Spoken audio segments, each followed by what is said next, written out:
जय जगन्नाथ। हरे कृष्ण। जय जगन्नाथ। तो आज চলে এসেছি নতুন একটা জগন্নাথ দেবের লীলা পর্বের একটা ভিডিও নিয়ে।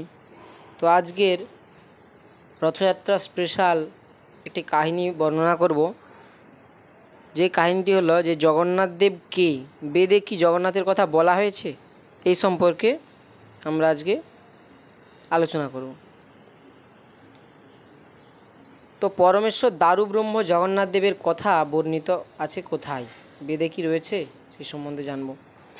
জগন্নাথ ঋগ্বেদের আশ্বলায়ন শাখা, সামবেদীয় ছান্দোগ্য উপনিষদ, কৃষ্ণ যজুর্বেদীয় নারায়ণ উপনিষদ 4, অথর্ববেদীয় গোপাল তাপনী উপনিষদ, কৃষ্ণ উপনিষদ এবং কৃষ্ণ যজুর্বেদীয় কলির সন্তরণ উপনিষদ 2 ইত্যাদি বেদ বা শ্রুতিশাস্ত্রে পরমেশ্বর ভগবান গোলকপতি শ্রীকৃষ্ণের মহিমা বর্ণিত আছে।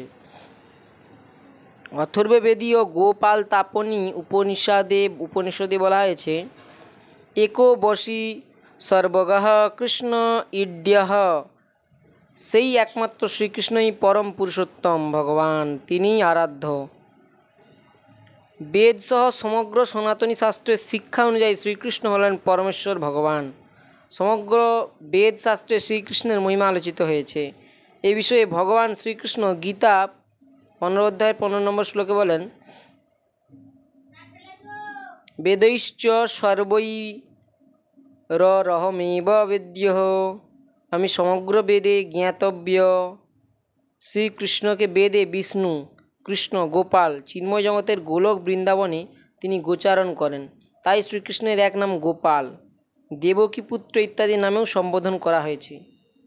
ঋগ্বেদীয় পুরুষ সূক্ত, বিষ্ণু সূক্ত এবং কৃষ্ণ যজুর্বেদীয় নারায়ণ সূক্তে সমগ্র জগৎব্যাপী বিষ্ণুর বিরাট রূপ ও বিশ্বরূপের বর্ণনা করা হয়েছে।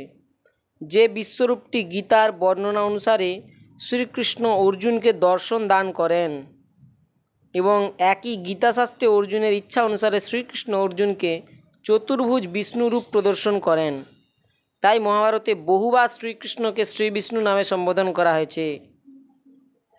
অনুগ্রহার্থং লোকানাং বিষ্ণুলোক নমস্কৃতঃ, বাসুদেবাত্তু দেবক্যাং প্রাদুর্ভূত মহাযশঃ, ত্রিজগতের পূজনীয় মহাযশস্বী স্বয়ং বিষ্ণুলোকের প্রতি অনুগ্রহ করিবার জন্য বসুদেব দেবকীতে আবির্ভূত হইয়াছিলেন। মহাভারতের আদি পর্বে এটি বর্ণনা রয়েছে বা উল্লেখ রয়েছে। সে শ্রীকৃষ্ণ হলেন বিষ্ণু, হলেন স্বয়ং দারুব্রহ্ম জগন্নাথ। দারুব্রহ্ম জগন্নাথ রূপে ভগবান শ্রীকৃষ্ণ উৎকল বা উড়িষ্যায় সমুদ্রের তীরবর্তী শ্রীক্ষেত্র পুরুষোত্তম ধাম জগন্নাথপুরীতে নিত্য বিরাজমান রয়েছেন।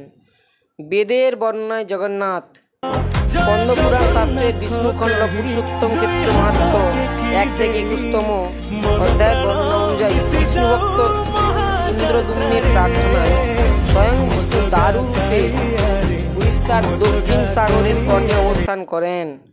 পরে ইন্দ্রদুম্ন সেবকগণ কর্তৃক সেই দারুকে মহাবিধিতে স্থাপন করেন।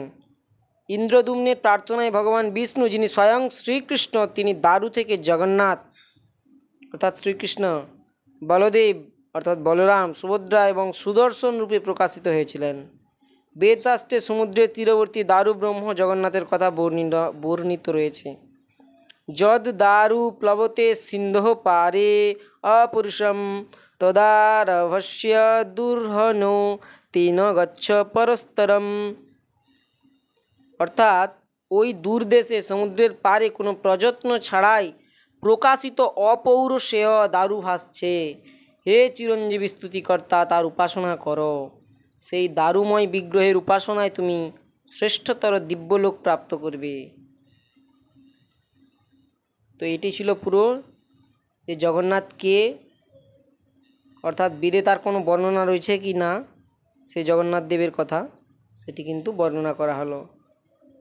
তো আজকের মতো এখানেই শেষ। পরের পর্বে আবার আসব অন্য একটি কাহিনী বা বর্ণনা নিয়ে। ভগবান কেন্দ্রিক যদি কোনো প্রশ্ন থাকে, ভক্তি সম্বন্ধীয় কোনো প্রশ্ন থাকলে অবশ্যই করবেন। আমার সাধ্যমতো আমার জ্ঞান যতদূর রয়েছে আমি অবশ্যই আপনাদেরকে সাহায্য করার চেষ্টা করব এবং এটি শেয়ার করে দিন, সকলের মাঝে ছড়িয়ে দিতে সাহায্য করুন। হরে কৃষ্ণ, হরি বল।